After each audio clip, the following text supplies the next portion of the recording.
What is up, Frog fans? Welcome to the Thursday Deep Dish. We are the Lupton Drinking Club. I am your host, JD Sailors, joined by my co-host, Martin Guerrero, and of course, he's here to interrupt my intro and jump in at the very last second. We're also joined by Ray Cartwright.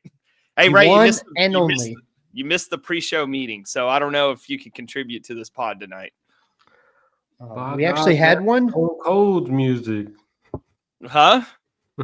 How does that go? By God, that's Stone Cold music. Oh, yeah. By God. Well, he didn't join late enough to get an intro song tonight, so dude. just late enough to throw off my intro, and yeah, no, you're good. What's up, boys? Like my laptop was updating. Real quick, shout out to our sponsors before we dive into this. Of course, as always, Long Drink. I got me a peach right here. It's freaking delicious. We had a few of these on the Toadcast the other night. And yeah, that was a lot of fun. Shout out to everybody that joined us on the Toadcast. And hopefully you joined us with a couple long drinks in your hand as well. Chinook Cedery, of course. If you haven't placed your order yet, or if you need a refill, go to ChinookCedery.com. Use promo code LDC. Get 10% off. Hatch chili is awesome. Lemon pepper is awesome. All the flavors are awesome. Go get stocked up on seeds. And then finally, Anduno.us. If you haven't checked these bags out yet, you need to go do it. Anduno, ANDUNO.us. Go check out these travel bags. They were kind enough to give us one. We all love them.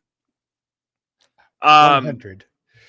It's the perfect travel bag. You can see all the features online, as you know, we've talked about in the last couple pods, how awesome these Anduno bags are. But if you're in the market for a travel bag, like a airplane carry-on or a weekend getaway bag, go to Anduno.us.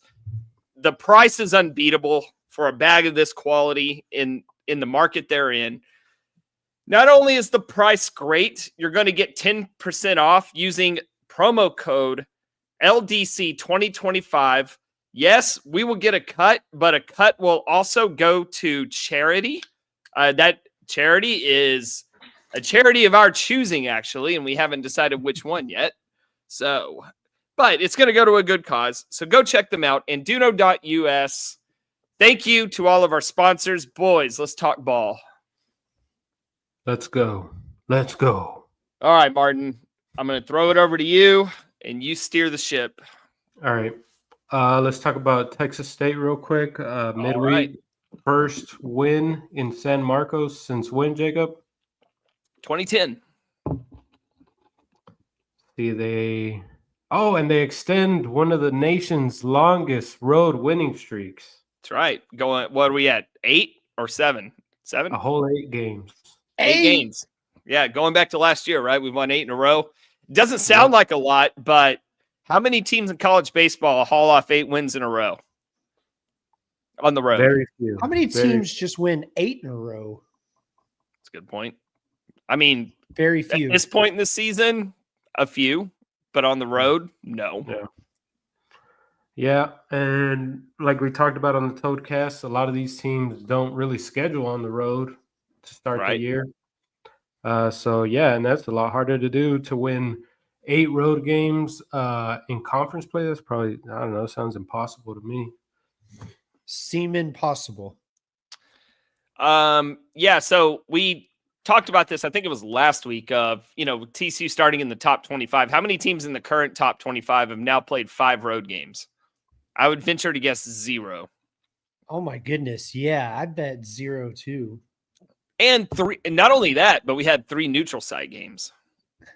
Maybe Southern Miss. Maybe, but the point is it's very few. Yeah. So, yeah, I felt pretty confident going into Tuesday night. Mm-hmm. Despite our recent history down in San Marcos. How did you feel knowing that Texas State has beaten Oklahoma State, and who else was it? Texas A&M in the midweeks? Yeah. So in the group chat that I'm in on Twitter with several feverish frog ball fans, they were a little concerned about that. But I told them that I'm not going to remember his name off the top of my head, but the guy who pitched against both A&M and Oklahoma State got moved to the Friday night role. Yeah, that Valentine guy. Jesus. No, it was Jesus Tovar. Oh yeah, That's who it Tovar. was. And Yeah. then the Valentine guy that was pitching in relief, he was the weird one, right? He was like all pumped up against A&M. Oh yeah. Yeah. I didn't even go that far. I just looked at who started the game. So Yeah. Jesus Tovar, we were not going to face him as A&M and Oklahoma State had to. They threw, what was his name? Jackson Leak or something Tier? like I think Jackson Tier. Tier. Yeah. Yeah. 7+ ERA and limited innings. I figured he would only go an inning or two. I think he pitched 2 innings. But TC was able to get to him, not as much as they should have, and I'm sure we'll get into that more. But I thought, okay, they're going to throw a bullpen game. We should be able to scratch off. I was thinking 8 runs, and they only scored 5. But I think between umpiring and base running, we cost ourselves 3 runs. Yeah. And then to go back to the Tovar, so I looked at their whole roster, and I think they only had like 4 left-handed pitchers on the entire roster. Yeah. And then one was a freshman who hadn't pitched at all this year, and then the other one was a transfer from Rice, and I think he did come into the game. But their 2 like biggest left-handed pitchers, I noticed that they moved them into the weekend rotation, which I don't know if it's worked out for them because they lost the series to Campbell, but it's nice for us not to see him, right? And then oh, go ahead. No. I was going to actually switch gears a little bit. That's why I took a pause, and I'm going to let you finish. Oh, yeah. It was nice to see that Ryan Farber guy went 0 for 3, held him 0 for 3. That was good to see. He's probably the best hitter in their lineup. So that's where I was going to actually say is I think this Texas State team is a little bit light hitting compared to teams in the past that we've had to go against. And, Ryan Farber definitely concerns you, but if you hold him to 0 for 3 with a walk, that's going to set up real nice to limit them scoring. Yeah, and it was interesting to see how many new guys they had in their lineup as opposed to the guys that have been starting all year, like Collier, the catcher, and Shibley has not been a starter for them. And they played pretty well yesterday, so I don't know, maybe they'll get some more time in the lineup. But it was a very interesting game. Definitely not the Texas State teams that we're used to playing in San Marcos. Right. And I wonder if that trend will continue as we continue to play them in the next few years, because transfer portal is coming for these smaller schools. And it's hurt Texas State. They lost a couple of their key guys last year in the portal that have given us trouble in the past. So I really think that with the transfer portal, it's supposed to, balance out the talent. Like if you're not playing at Arkansas or Tennessee, you can go to Texas State. But I think it's working the other way, where if you're Texas State and you have 2 or 3 guys who, have a lot of talent and they can give you trouble on a Tuesday night, now they're going to, Power 5, Power 4 schools or whatever. Yeah. I think they're in an interesting spot, especially now as we're getting into the transfer portal era where, like, with the rosters being cut down, you're going to see a lot less high school guys, or a lot smaller high school recruiting classes at the top. They're going to want guys who can play immediately. So it's going to be interesting to see which way Texas State goes, if they continue to recruit high school guys and develop them, risking that they're going to go somewhere else, or if they're going to, go the other way and go with more JUCO guys and fallback guys who were at the Power 4 level. It's a nice place to go to school. San Marcos is pretty fun. Yeah. People that have gone there have told fun stories. So you mentioned their pitching. They threw 6 guys. 5 of them gave up 1 run each.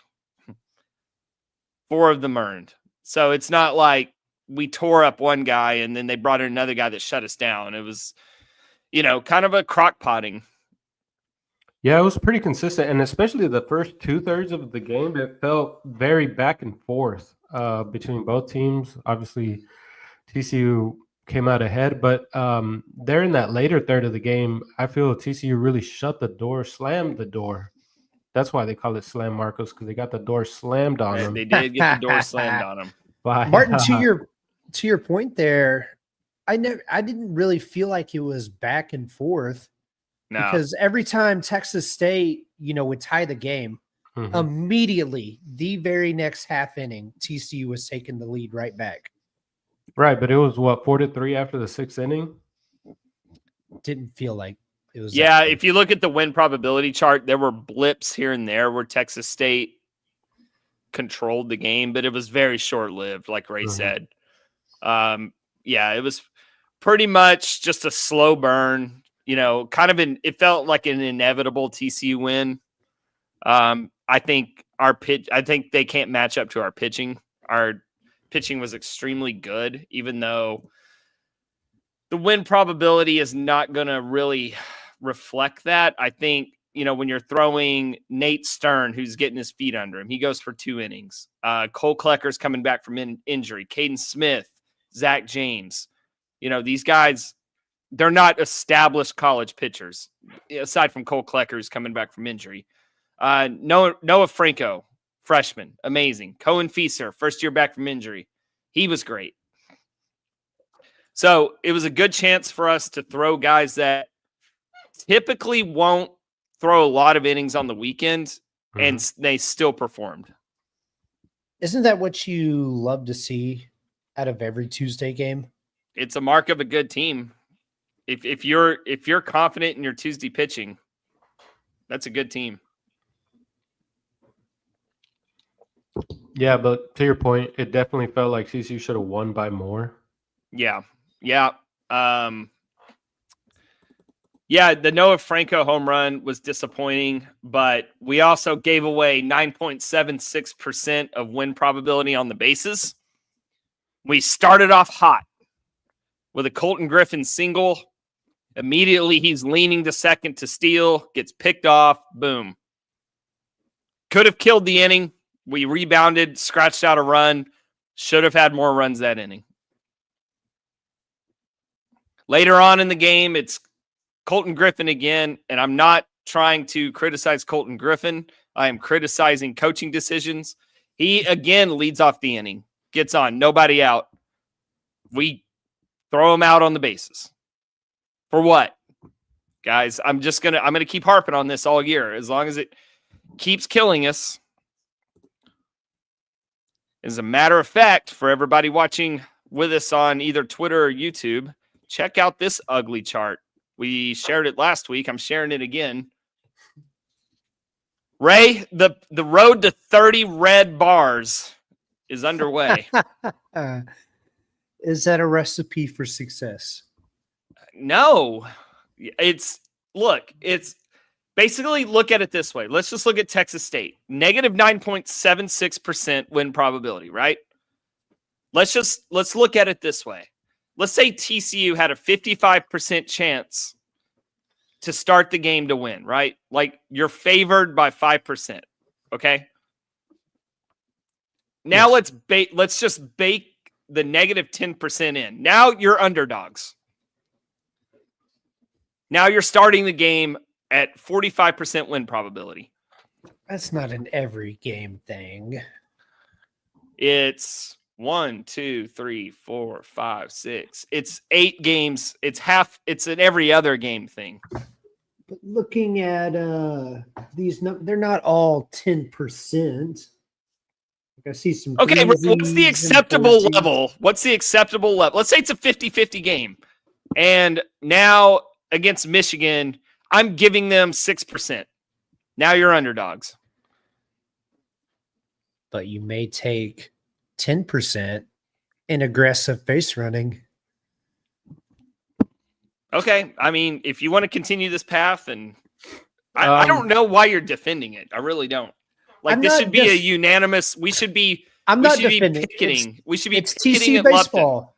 I mean, it's been like this since the dawn of our fandom. Okay, so that's the way it's always been done. What's the point of improving? Is that where we're going? I mean, you have a saying in life, it's the way it is. Make this bigger. By the way, my bad. I forgot to send these charts out. You asked me to do that last week. Forgot to send these out to you. That's okay. I don't mind leaning and getting my friendly mug. Anyway, so that's enough on that. Yeah. So this started with Martin saying we should have scored more. Yeah, you're right. We made this harder on ourselves than it needed to be, and that's a classic story. Still one though. I definitely feel like we could pick our spots a lot better. I really don't like leadoff man gets on and then stealing a base with 0 outs. With 2 outs, sure, run. Well, and if you look at like a normal 1-2-3 inning, the first out of the inning will be minus 5%. The second out of the inning will be like minus 4%, minus 3%. And then the third out of the inning is like minus 1%, because win probability is assuming that if you have 2 outs in the inning and nobody on, the inning's pretty much dead. So if you are fortunate enough to get another guy on with 2 outs, you're helping yourself by stealing second at that point. And then maybe you get a 2-out base hit and you score a run. Right. If you get thrown out with 2 outs, well, that's fine because the inning was pretty much dead to begin with. If you steal with nobody out, you get a leadoff guy on, you get thrown out stealing. Now you're losing the benefit. You lose the gains you made by getting the leadoff guy on and the normal first out. So now you're losing like 7-8% win probability. So I think if you get the leadoff guy on, it's automatic. Don't go. Don't hit and run. The guy got on for a reason. The pitcher's leaving balls over the plate, or he walked the guy. Let him walk another one. Let him leave another ball over the plate. Because you saw what happened in the first inning. Dude, especially the first inning. Griffin gets a leadoff hit. It's like, all right, let's mash this guy around. Now we give him a free out by getting picked off trying to steal. Well, what happens next? We go base hit, Cadena. We go, hit by pitch, walk, strikeout, wild pitch, scores a run. And then they get out of the inning only allowing 1 run, but we gave them a free out. The damage could have been 2 or 3 runs more. Yeah, game situation. That wasn't the right play there, right? Top of the first. All right, Sling and Sammy says, don't mind getting thrown out at second. Picked off is a different story. To me, they're one and the same because Griffin's not getting picked off if he's not trying to steal on that pitch. Because he's got his lead. He's thinking, all right, I'm going. Oh, shit, he's throwing over. And he's leaning towards second. Now he's dead meat trying to get back. Is that always the case, though? Look, I'm not excusing. Yeah, you're not supposed to get picked off. But you're coaching in the risk. No, I mean. Of that happening. Is that always the case that yes. they're stealing? He was going to steal. All right, look. If you're a base runner and you're not going, then your first inclination is get back on a pickoff move. So if you're reading the back foot first, which is what you should be doing anyway, like Griffin made a mistake there. There's no denying that. But it's a lot easier if you have it tracked in your mind, just don't get picked off versus I got to get a good jump. Now you're anticipating him going home so you can break to second. And if you make a mistake by not reading the back foot first, you're susceptible to getting picked off. Like nobody gets picked off if they're not trying to steal. It just doesn't happen. Does that answer your question? Yeah. All right. Yeah, so Frogs get the win, made it a little harder on themselves, but Noah Franco was amazing. Dude. I think he may have something.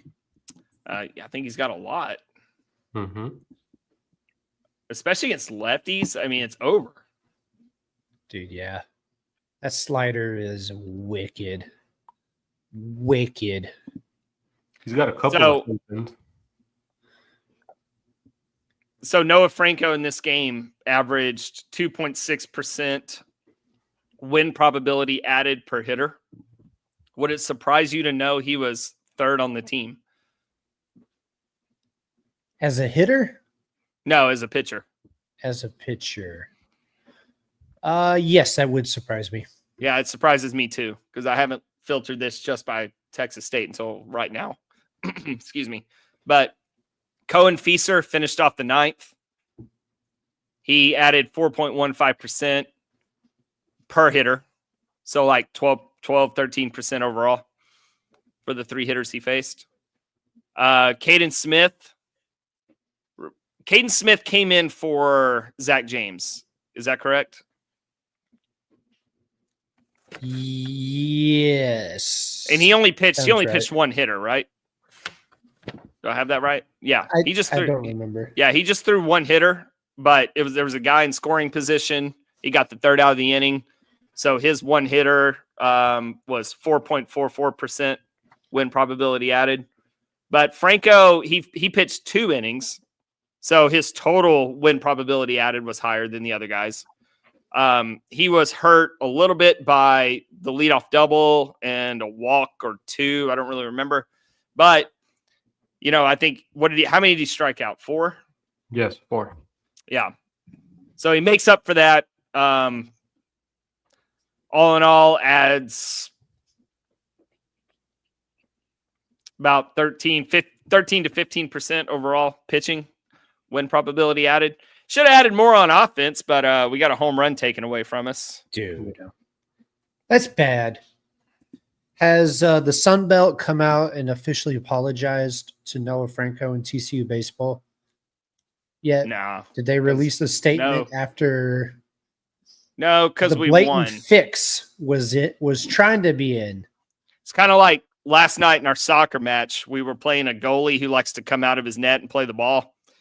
And I play up front, and I stole the ball from him. And I got a heavy touch straight towards the net, and I had position on him.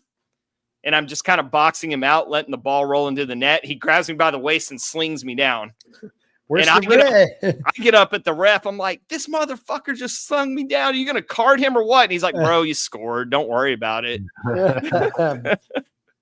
I was heated, boy. But it worked. Yeah, I know, right? Yeah.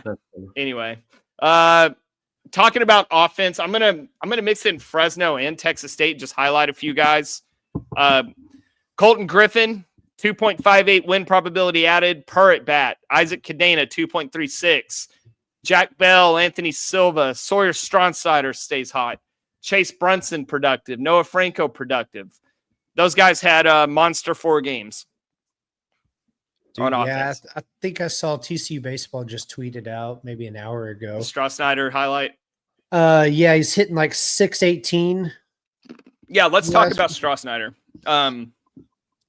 So he has an extremely high ground ball rate, like the highest on the team by a mile. Ground ball rate, highest on the team by a mile. A lot of seeing eyes on those balls. Well, okay, that's what I thought, right? I'm like, man, but they are ripped. Hold on a minute. Let me finish. So I'm thinking, all right, if you're hitting ground balls, they're going to eventually start finding gloves. But then I'm watching him on Tuesday night, and I'm thinking about his other bats. He hits the shit out of those ground balls. It's not like a normal ground ball rate. Like if you think about Sam Myers, he needs a lot of luck. He hits a lot of ground balls, and they're not nearly as hard hit. So he relies more on luck than what Strasnider does. Now, on the flip side, I noticed in the second at bat for Strasnider, so in his first at bat, he rips a single or maybe even, I don't remember, was it a double? Because I think he had a double on one of these ground balls. Might have been it doesn't matter.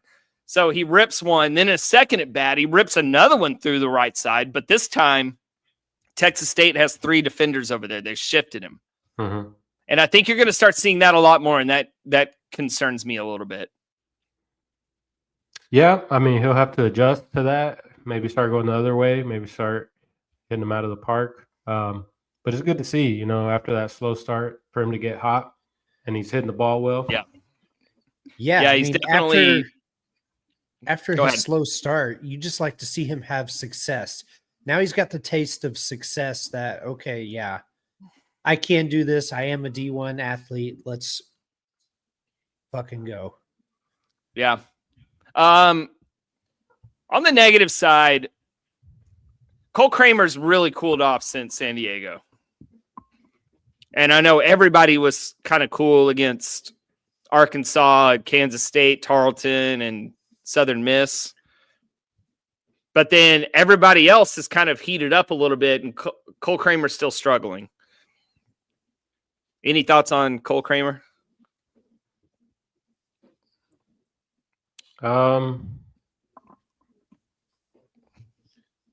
Is he striking out more? It's a good question. Hold on. It doesn't feel like he does. It doesn't feel like he strikes out a lot. No. I know he does hit a lot, like third or fourth. No, so. actually, I'm looking at his individual at bats that register on the chart because I have it filtered. Like it has to swing the game like 1% in one direction, filter out garbage time. I'm only seeing in this stretch I'm talking about 2, 3, 4 strikeouts, 5 strikeouts, 5. Going back to, I guess, March 1st. Yeah, they could just be pitching him tougher just because of where he hits in the lineup. He usually hits like third or fourth, probably has guys on base. Probably seeing tougher pitches up there. Yeah, I'm seeing a lot of ground outs, a couple line outs. Is it just bad BAPID? BABIP. I don't know. What is BABIP? I don't know why I always put the D on it. I don't either. Or a P. Isn't there a P at the end? At the end, Like you say BAPID. BABIP. It's not that hard. Yeah. It was Martin's Twitter name for like 10 years. Yeah. Well, I didn't pay attention to Martin there. That's good. I mean, he's a good hitter.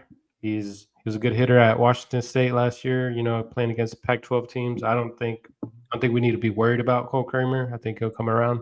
Yeah, I'm not necessarily worried, but it does venture the question, do we move him down in the lineup? Maybe take a little pressure off. Yeah. They could also leave him there because he's like the only senior hitter on the team. So. Yeah. Another guy that we should mention in limited at bats is Carson Bowen going through a rough stretch. Yeah. He didn't catch all weekend, didn't play against Texas State. People were asking if he's injured. There's no word of any injury. I don't really know because he's not getting a lot of at bats, really. Yeah. Yeah. I'm not sure why. I'll guarantee that he's going to start on Friday against a left-handed pitcher. That's the thing, too, is also we haven't faced a lot of left-handed pitchers. Good point.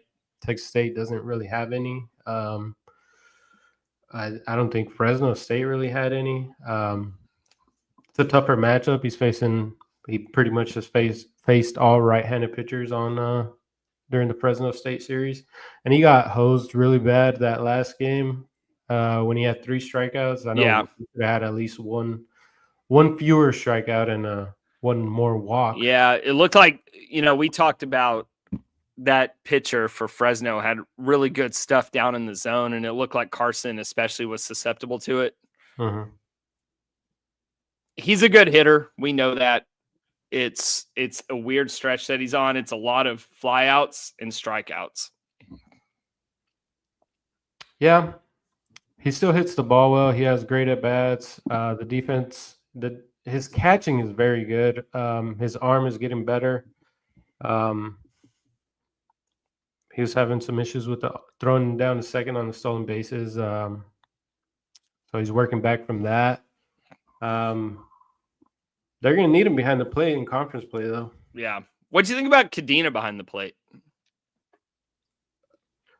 I was surprised that they had him catching because we have 2 catchers. I'd forgotten that he catches until I saw him in the line. I was like, oh yeah, no shit, he catches. Yeah. I really didn't notice him behind the plate. It's like on Tuesday nights, you're allowed to get a little bit weird with things. Yeah. Like, why are we pitching this guy? Why are we playing this guy here? Why is this guy hitting where he's hitting? Well, it's Tuesday night. Try something new. The Tuesday night F around. Yeah, I don't think you can get away with it against DBU, but against UTA, against this Texas State team, that's really it as far as kind of layup, because we have UT Rio Grande Valley. And they're tough. Yeah, I think number 1 in the nation in RPI right now? We really only have like 2 other Tuesdays that are layups, right? UTA. Although, I mean, hey, UTA gave Texas all they could handle. UTA. Well, that's okay. UTSA might be another one. Okay, Ray, that's Texas's fault. UTA sucks. I think Texas came back and blew them out. Beat them 7-3, but it was 3-3 in the 8th inning. Well, they were playing with their food. It shouldn't have been 3-3 in the 8th inning. Anyway, all right. So, anything else you guys want to cover specifically? So to the midweek things, we also have like 2 or 3 or 4 weeks where we like don't even play a midweek game. So I know, like later in the season, it's just weekends. Yeah. Like the last month of the season is just weekends. I think that's to combat the RPI thing, so they don't have to cancel. Well, I think they've still scheduled the same amount. It's like we're just playing more 2 games and like more 5-game weeks, like a Tuesday, Wednesday. Yeah, I think it's to prevent having to cancel it or like having the opportunity to cancel it, because I don't like canceling games. I don't either. Agreed. I don't either. All right, boys. Man, there's a lot more that I kind of want to cover, but it's stuff that can wait. Like I want to talk about Mason Brassfield. I want to talk about a lot of individual guys, but they'll still be there next week. I think for time's sake, we go ahead and jump into Arizona State because it is the first weekend of conference play. So we need to spend a little extra time on our upcoming opponent. But before we do that, let's go around the room. The non-conference is over. What letter grade would you give the non-conference? For TCU? Yeah, for TCU. Like a B+. Okay. Dude, Martin, that's where I'm at too. That's where I landed as well. Man, there's a lot of nailed that, right? disagreement. I know. Between us. I mean, bad, like, yeah. Somebody's got to say like F. One more game out of the 4 losses that we have, just win one more game and it's like an A or an A+. That's where I landed at. If you win one more at Globe Life or one more against Southern Miss, I'm giving it an A, an A-. If you win the series at Globe Life and Southern Miss, it's an A+. Yeah. Easily. And they were close, man. They were close. They were competitive on Sunday against Southern Miss. They were an at bat away from beating Arkansas. Like, even Saturday's game against Southern Miss we were right there in it. And we know Southern Miss is a good team. So just kind of looking at non-conference, I'm thinking, all right, TCU is a good team. They're a good team. I'm very much looking forward to conference play. Looking around real quick while we're on this subject, the rest of the Big 12 put together some stuff today just to look at the rest of the conference.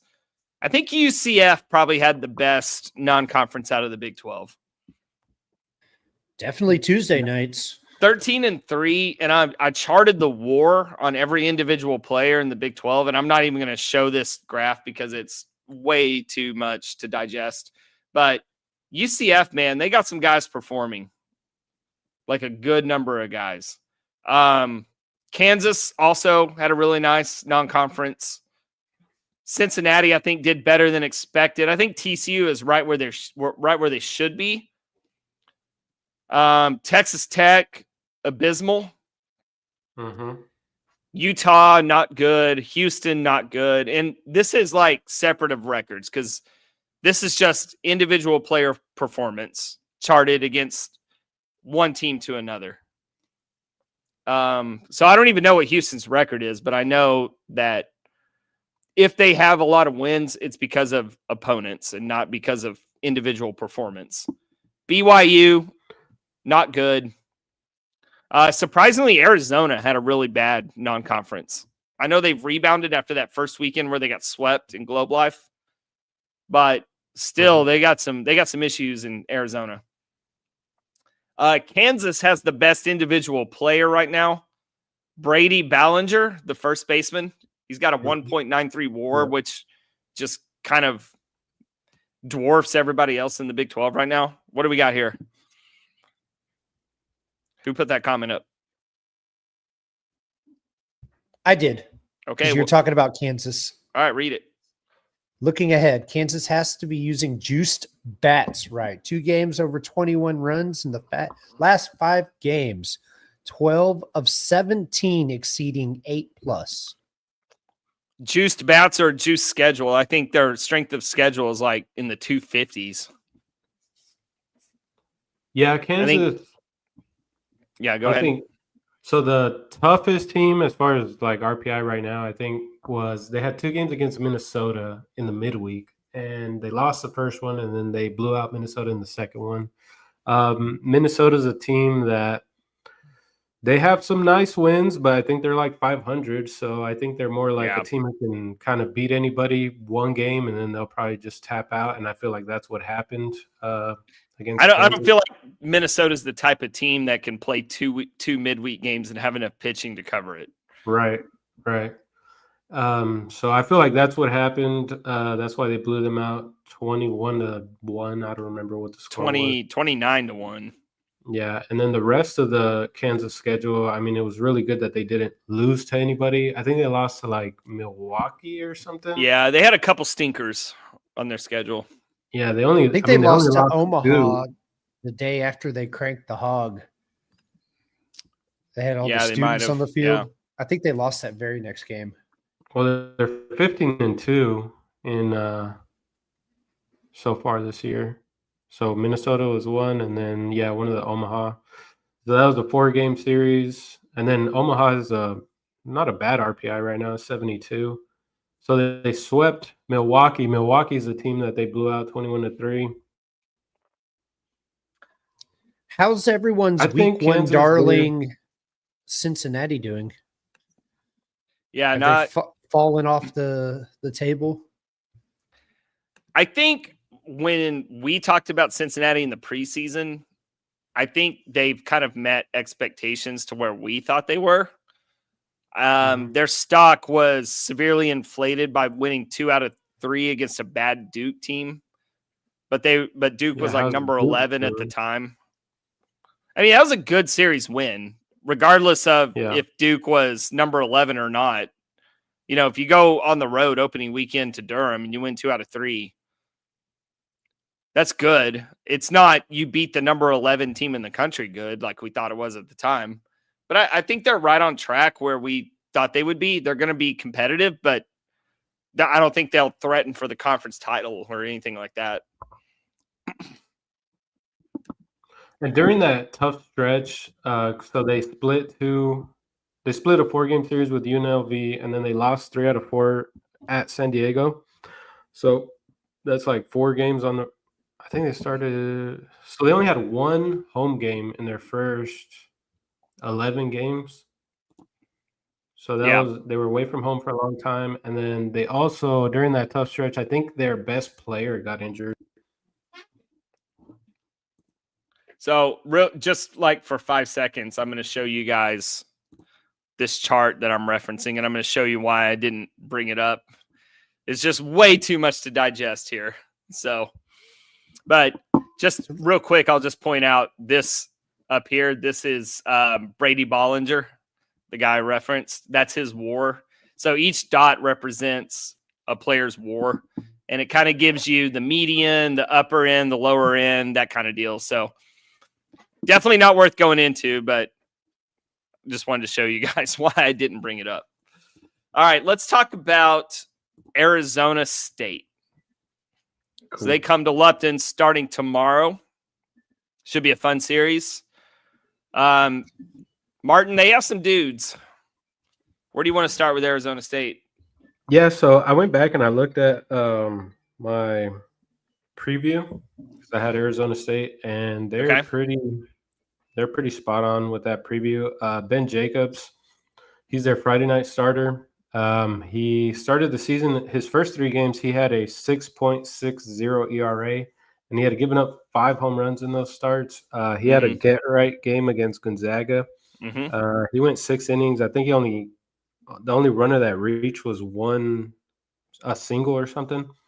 Last year, he struck out 102 hitters in 66 innings. He's one of the premier left-handed pitchers in this year's draft class. It'll be interesting to see how TCU performs as they've struggled against left-handed pitching this year. His weakness so far this year has been giving up home runs, but with the series being in Lupton, can I interest you in 65-mile-per-hour wind gusts tomorrow? Shit, I forgot about that. Straight from the west. So, I mean, it's going to be like the Tuesday night game against Air Force or afternoon game where it's going to be blowing straight into lot 13. That would be a lot more help as long as he's not striking out a lot of guys. I think it helps them more than it helps us. Yeah, more than likely. So, I mean, it's a good week, or it's a good day for them to have a high strikeout pitcher on the mound. I feel like, have we tamped down our strikeouts? From the San Diego series, yeah, we were striking out a lot. I mean, I know we played just like, I know it was just Fresno and just Air Force, 2 crap Mountain West schools. But I feel like we've really cut down on Ks. Oh, I mean, we did that against Southern Miss as well. Yeah, I think we had we struck out like 4 times. Well, if you guys can keep talking for a second, I can probably chart that real quick. All right. Do you want me to talk about how TCU has struggled against left-handed pitching? Yeah, go for it. All right. So I went and I looked at game by game, and I sorted it by our batting average. So that's how I'm considering these our worst offensive performance of the season. So the worst offensive performance of the season was against Arkansas at Globe Life, against Zach Root, who is now Arkansas's Friday night pitcher, and Landon Bidishelli's. Vital Shies. Doesn't matter. Let's get it right. Give him the who cares? Yeah. So he is now their son. Well, he's been all year. Is their Sunday pitcher. Zach Root has a 2.11 ERA and 21 in the third innings. He's only allowed 12 hits, and he struck out 36. The guy that name starts with a B has a 2.37 ERA in 19 innings. He struck out 20, only allowed 17 hits this year. TCU that game went 3 for 25 against left-handed pitchers and struck out 10 times. But at least that was against 2 good left-handed pitchers, right? Mm-hmm. Their second worst offensive performance this year was actually opening night on the road in San Diego. It was chilly night. They were held to 1 hit by the starter, Cal Scolari. So that game, they faced only right-handed pitchers. The offense came to life once TCU got to the bullpen and actually won the game. This is the only game that they won out of their 5 worst offensive performances. And I thought it was interesting that this was the game that they only faced right-handed pitchers. The third worst offensive performance was against Kansas State on Sunday at Globe Life, against Lincoln Sheffield. Mm-hmm. Yeah, he's very good too. So he pitched 7 innings of 1-run ball, allowed only 5 hits, struck out 8. TCU lost 10-2. Kansas State brought in another left-handed pitcher, JJ Slack, pitched the 8th inning. He gave up 1 earned run in his 1 inning of a blowout game, but he has an ERA over 11 for the season. The fourth performance on this list was Sunday against Southern Miss. So this is the only game that was started by a right-handed pitcher, Matt Adams, that we lost. He was fine, but he was far from dominant. He pitched 4 2/3 innings, and the Frogs put up 3 runs on him. However, the Golden Eagles sent out a couple of freshman left-handed pitchers. They seemingly put the bats to sleep that game. Left-handed pitcher Graydon Harris and Brooks Willoughby. They went a combined 4 1/3 innings of 2-hit ball, allowing 0 runs and striking out 3. TCU would lose this game 11-3. And the 5th performance on this list was Saturday against Southern Miss. Left-handed pitcher Cross Sibley went 7 innings, gave up only 5 hits, 1 earned run on only 85 pitches. He didn't strike out many, but he was very effective with getting soft contact. So these were the 5 worst performances. The only one that we won was the one that was exclusively right-handed pitching. I thought that was interesting. And then there's one game where we faced a left-handed pitcher for more than 4 innings, and we actually hit the ball well. And that was Sunday's game in San Diego, where Austin Smith started. He only pitched 3 2/3 innings. He gave up 5 hits, 7 earned runs, 4 walks, 1 hit by pitch, 2 wild pitches. He was relieved by another left-handed pitcher, Porter Rovin. He threw 1 2/3, allowed 6 hits, 3 earned runs, walked 2, and hit 1. Austin Smith is no longer in the starting rotation for San Diego. He has an ERA this season of 7.43, and Porter Rovin is a freshman with a ERA of 9. So what I got out of this was we struggle against good left-handed pitchers. Doesn't everybody? I'm not sure if they struggle this much. But it's going to be interesting to see how TCU responds with Arizona State throwing a good left-handed pitcher on Friday. Is that the first Friday lefty TCU's faced this season? On Friday, probably, but Zach Root is now Arkansas's Friday night pitcher. Yeah, and Beidelsheis is their Sunday guy, as we said at the time. Arkansas fans like, he's not our Sunday starter. He's like a Tuesday reliever. No, he's definitely the Sunday guy. I don't know why they were trying to play with us like that. Like they were trying to hide the fact that Arkansas was going all out to win that game by throwing 2 weekend starters. They definitely went all out. Anybody who says they didn't. All right. Ray, let's go back to strikeouts real quick, and then I can actually listen to the conversation now. Okay, yeah, so like Martin mentioned, San Diego was just a parade of strikeouts.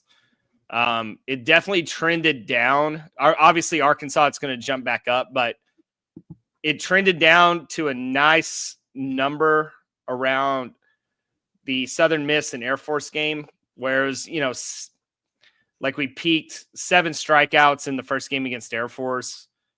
I mean, in that second game against Southern Miss that we lost, we only struck out 3 times.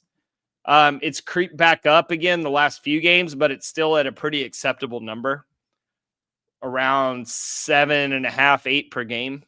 Yeah, I was going to say, what do you consider an acceptable number of strikeouts? I would say 7's fine. It depends on what else you're doing on offense, but we struck out, like I said, 3 times against Southern Miss and lost the game. So it doesn't really matter how few times you strike out if you lose. And likewise, we struck out 16 times against San Diego and won.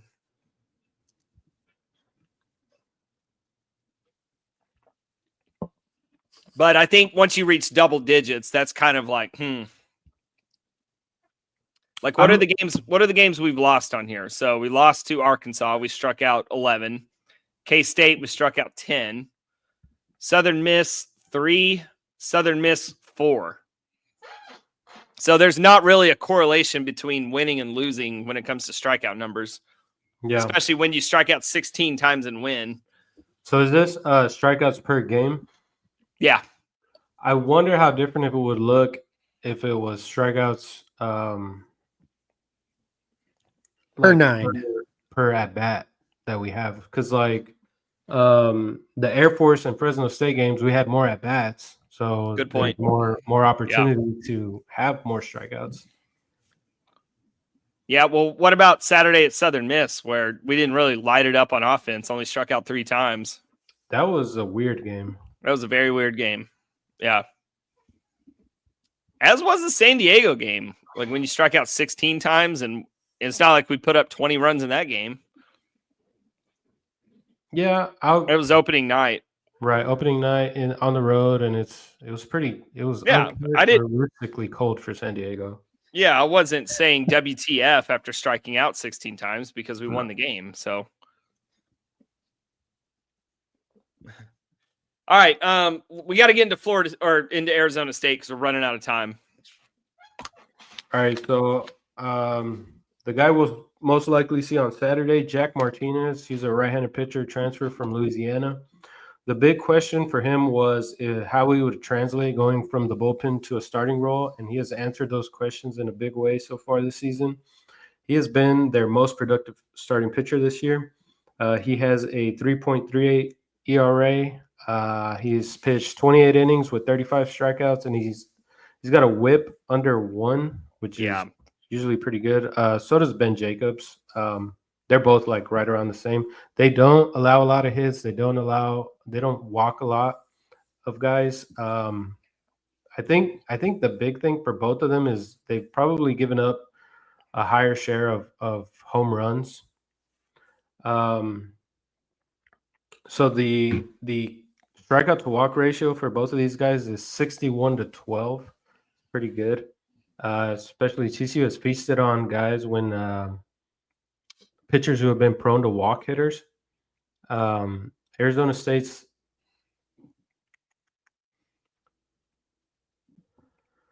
let's see. Hold on. Hey, just real quick while you gather your notes. Jack Martinez leads Arizona State pitching in WAR with a .67. Just to give you context to that, Braden Sloan leads us with .62. Now, I would venture to guess that Jack Martinez has pitched several more innings than Braden Sloan, but that's kind of what we're looking at, is a guy who is as productive as Braden Sloan. Yeah, dude, he's really good. So when I was looking back at my notes for the preseason stuff, the big question for them was if they were going to get enough pitching because their hitters can hit, and they're hitting. Let's get to that in a minute. Let's finish the pitching first. Yeah, the big question was if they could pitch enough, and they've got 2 pretty good pitchers. It's going to be interesting to see how they pitch outside of because Arizona State is very hitter friendly. Their ballpark is so. It could be tough to score runs this weekend. What do you know about Derek Schaefer and Jonah Giblin? Giblin, I think, is the Sunday starter. Now he's a .51 WAR, which is comparable to Tommy Lepore at .54. Yeah, they also have some arms in the bullpen. Like it's kind of like hit or miss. They got some guys who have put up good numbers so far. They got some arms that have put up some bad numbers so far. So if they have a lead, though, we're more likely going to see the good arms. So it's going to be huge for us to get a lead and try to prevent seeing those better arms late in the game. Let's move on to their offense because there's plenty to talk about there. Well, what's their strength of schedule? Good. I think it's number one in the Big 12. Okay. So they're it's not like they've been playing scrubs and these are inflated numbers. No, if we were playing like West Virginia or Baylor, I don't know, Oklahoma State's a bad example too. Yeah, there's not really another team in the conference you can really compare to Arizona State when it comes to strength of schedule and performance. I think they're legit pretty good, man, because to me, if we're going to win the series, then we have to handle Kian Vu. Guy's been on a tear this year. Do you have notes on Kian Vu, Martin? Yeah, somehow you talk about his numbers this year, he's actually taken a step back from last year. 2024, He hit 413 with a 497 on base, and he slugged Yeah. 793. He had 14 home runs, 56 RBI. This year he's hitting 349, 447 on base, and he's slugging 730 with 6 home runs. He's not too far off, but I think that's a 1,200 ops. Yeah. Or it's an 1177 ops. But yeah, man, if you let Kian Vu just have his way, then good luck winning this series. Mm-hmm. And it's crazy because he's not even like their top draft prospect on the roster this year. No, that'd be Brandon Compton, the next guy on my list. Yeah, Brandon Compton, another outfielder. He's hitting 310 with a 468 on base, and he's slugging 586. He's got more walks and strikeouts. That's another good hitter. Yeah. Then the next guy is Josiah Cromwick. So the biggest question for Arizona State's offense was how they were going to replace Ryan Campos from last year. Josiah Cromwick is doing a hell of a job. So he's only hitting 238, but he's got a 340 on base, and he's slugging 690. So he's got big pop behind the plate. The one thing is... Okay, go ahead. You might be answering my question, so go ahead. Probably not. So he's a catcher. He does allow a lot of stolen base. That is precisely my question, because I'm looking at his WAR, and he's below the team mean, the average. Yeah. And I got to think with those offensive numbers, he must be killing himself on defense. Yeah, so I looked at the conference stats. Arizona State's allowing the most or the highest percentage of stolen base attempts, or not attempts, but successful attempts. Yeah, good for us. Time to feast, boys. You got to get on base, but yeah, man. Look, I said this against Southern Miss. If you have a good matchup, steal. Yeah, it's pretty funny. The top 3 teams with the highest successful stolen base percentage or whatever is like our whole conference schedule for March. So expect a lot of running. And TCU be running. They're going to be running too. Yeah, we're 4th on that list. Yeah. Some other guys that jump out to me is Nuu Contreras. Mm-hmm. And I remember that name. I remember you previewing him mm-hmm. before the season started. He's having a great year at third base. Yeah. As well as Jacob Tobias, first baseman. Yep. And center fielder Isaiah Jackson. Yeah. So Tobias, he's like first base DH. They were surprised that he came back for his senior year. He's killing it. His numbers are pretty much in line with his career numbers. Contreras missed most of last year. I think he only played like 15 games, but he's a very good player. Isaiah Jackson, he was like a defensive first. I just read the chat. He was a defensive first center fielder. He's putting up good numbers. And he's good at it. Yeah. So up the middle, I found these interesting. So Kyle Walker, he's struggling. He's a transfer from Grambling State. He had insane numbers last year. He was picked by some publications as like the biggest impact transfer into the Big 12. He's only hitting 237 this year. He's got a 373 on base and only slugging 263. Yeah, he's one I would point out as kind of a weaker spot in the lineup. And just overall, I'm looking at this Arizona State team. I think once you get past their first 6 hitters or so, that's kind of where their weaknesses show. They're not very deep. They're very top heavy. The bottom of their lineup, you should be able to handle pretty well. Yeah. One of the guys probably at the bottom of the lineup, I think he's pretty solid. Matt King, he's a transfer from UTSA. He's hitting 286 on base, 434, and he's slugging 405. So he's got super consistent numbers. That's pretty much what he put up at UTSA. He's a solid glove at short. Yeah. I should rephrase. I shouldn't say the bottom of their order. I should say their 3 or 4 weakest hitters. Yeah. Regardless of where they're hitting. I think we can take advantage of them. I think the key is to not let those guys get hot and just limit the damage that Kian Vu can inflict. And I think you have a good chance of holding them down enough to score enough runs and win the series. Yeah, they're going to have to. So lately I've noticed, I guess, a trend. They kind of have a problem letting the leadoff guy With their pitching. TCU letting TCU. leadoff guys on, or guys to lead off the innings. So we're gonna need to dial that down a bit, because you're gonna want to have as few guys on the bases as possible against this team. Yeah, because they're gonna run on us, and we've struggled no matter who's behind the plate. We've ran 3 catchers back there, and it seems like every team has a pretty easy time taking bases on us. So, hey, before we wrap up, we got to talk about our pitching rotation. Mm-hmm. I don't even know if this is released yet, but I think by this point, anyone that follows TC baseball knows that Cademan Parker may not pitch. He's definitely not pitching on Friday. And instead, we will move up Tommy Lepore.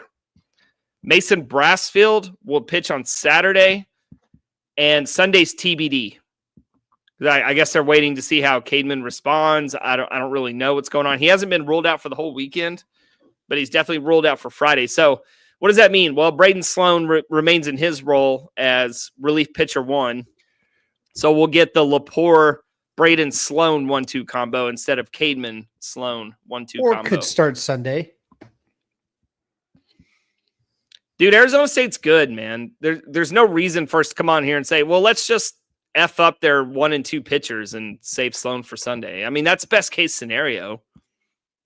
But I think if you've handled Arizona State up to that point, then I don't really care who we start on Sunday.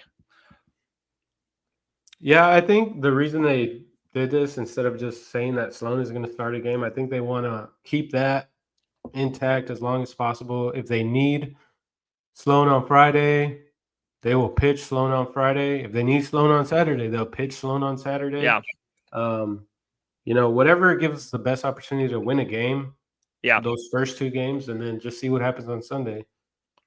I think by not naming Sloan a starter, that tells me that maybe Cademan's injury is not so serious, that they're kind of leaving the door open for him to pitch, if not this weekend, then next weekend. But, man, I get spooked by pitcher injuries. These usually only go one way. That's what I've been saying. Like, as soon as he left the game with discomfort, I said, all right, we're just going to go down this whole thing of, oh, he would have been fine if it was later in the season. He's going to miss a start, but it's not that serious. The next thing you know, we don't see him for the rest of the season. That's the way these damn things go with pitcher injuries almost every time. Yeah, I mean, it never goes, oh, he's not. Yeah, oh, wow, he's actually fine. He's actually healthier than we thought he was.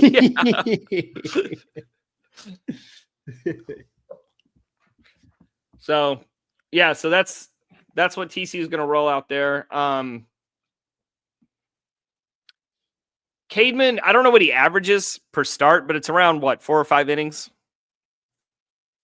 Yeah, yeah, we've already lost Ben Abelt, and I think it's been proven to this point we can overcome that. But now we have another, let's call it 5 innings that we have to overcome. I think we got the guys, but we got to stop losing guys. We're going to run out of guys really quickly. Yeah, we said after Abelt went down, it's a multiplying effect, right? Yeah. Like you don't have much room for error if another guy goes down. So there's some guys on TCU's war chart, and I'm sure if you really followed any of these teams, you could kind of say the same thing, but they don't have impressive wars. One guy I'll point out is a guy like Cade Smith. He's a negative .10 in war. But I think with each chance he gets better. Let's see if I can find another example. Maybe a guy like Trey Newman. I think you've definitely seen improvement from him, even though his numbers aren't impressive at the moment. So you can replace these 5 innings as of now. Yeah, you've also, I mean, they didn't throw Lewis very long on Tuesday. They got him out of there pretty quick. Yeah. And I still really like Lewis, and I feel very comfortable when he's in the game, but he wasn't incredibly sharp against Texas State.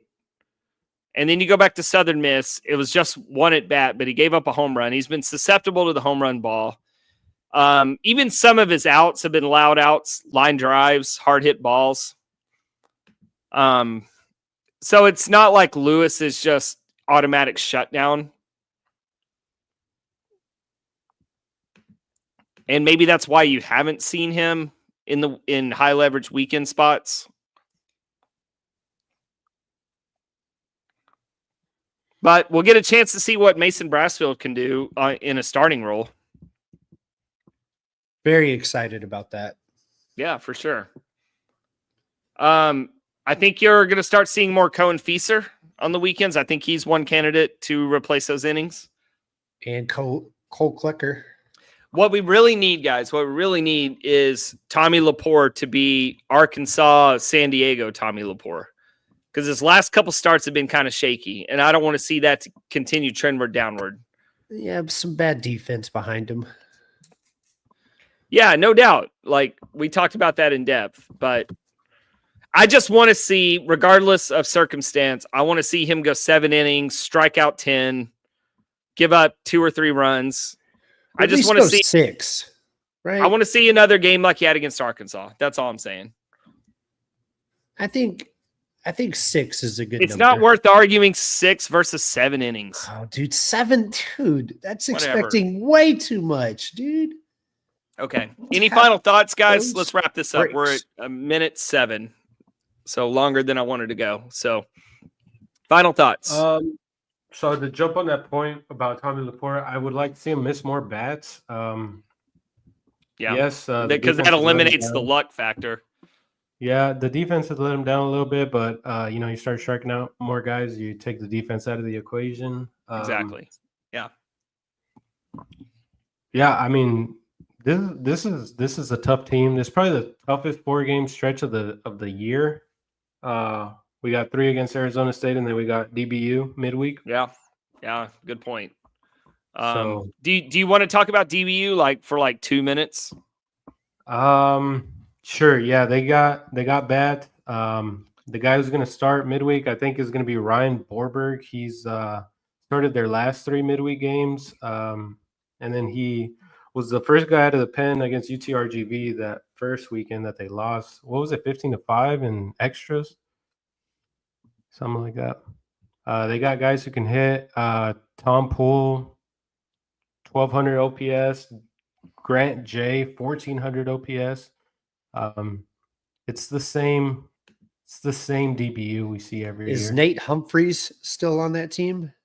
Yep, he's got a 900 something OPS. He's killing it. I feel like he's been there forever. So the thing, do you guys know this is at DBU, right? Yeah. So the thing that I'm going to be interested to see. So Arizona State is leaving their hitter-friendly park and they're coming to our pitcher-friendly park. So it's going to be interesting to see if their offense, hits in line with what their season stats have been. And then once TCU goes to DBU's hitter-friendly park, see how TCU does there, if they hit better in a more friendly environment. Because sometimes, especially in out-of-conference, it feels like you see these numbers that teams like Tennessee put up. And it's like, whoa, man, those are crazy numbers. And, they're not really playing anybody. And they play in a very hitter-friendly park. And they play all their games at home. But then if you put 2 teams like TCU or Tennessee on the same field, they're pretty much the same guys. And usually it's a toss-up. Yeah, the only thing is if you're Tennessee and you're playing half your games in that hitter-friendly park, or more than half, really, if you count out of conference, then you're pretty much setting yourself up to host. Now you're playing more games in your hitter-friendly park. Yeah. And next thing you know, you're in Omaha, and there's just not a lot of opportunity for those park factors to even out.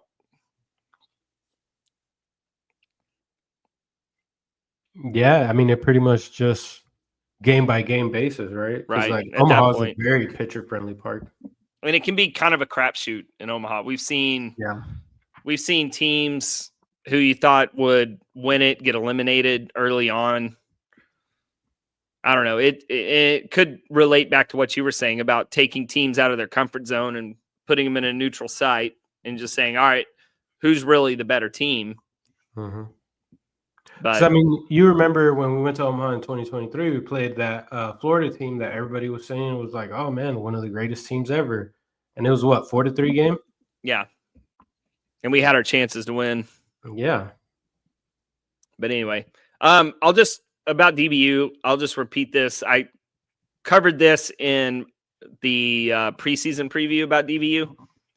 But everybody's real spooked to DBU. Our record the last 2 years against them is 4-0. Now, if we go back beyond that, it's uglier. But so they're due. No, we own them. Independent events. We own DBU. You damn right. Yeah, I just don't think we should be as scared of them as, is what the normal perception is of DBU. Dude, Yeah. They're a good team, and it's not a bad loss if we don't win it, especially if we win the Arizona State series. Yep. Still, I'd like to play them in a 3-game series. See who's really better. I hate playing them midweek. It's like a one-off, lucky. Every time they win, it's so lucky, dude. Anytime they win, it's 100% luck. And if we would have played them in a 3-game series, we'd dominate them. Yeah, damn right. I think like the 2019, maybe even the 2022, we only played them once in 2021, but there were instances where they're throwing their weekend guys against us.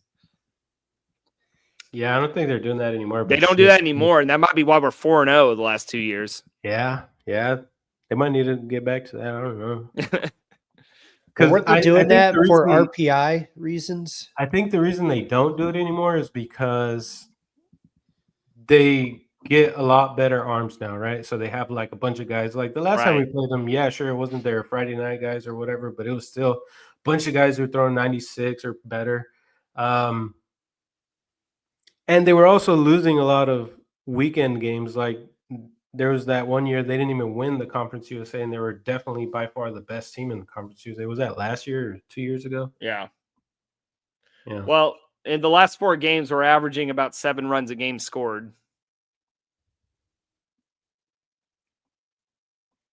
Because we own them. And then giving up about 3.5 runs a game. So, yeah, this is funny. I just noticed this. We've won by 3 every game last 2 years. 5-2, 9-6, 8-5, 4-1. Blowouts. Yeah, well, smoked that DBU pack. All right. Anything else? Let's get out of here. We're at 1:15. Way too long. Windy tomorrow. Big ass wind. Yeah, it'll be interesting to see how the pitchers respond to that. Tommy Lepore. I should have looked up what his fly ball rate is, but it's too late for that. All right, boys. Good pod. Shout out to Long Drink, Chinook, and Anduno. Please go check them out. We will see you guys at Lupton tomorrow for Arizona State. Go Frogs.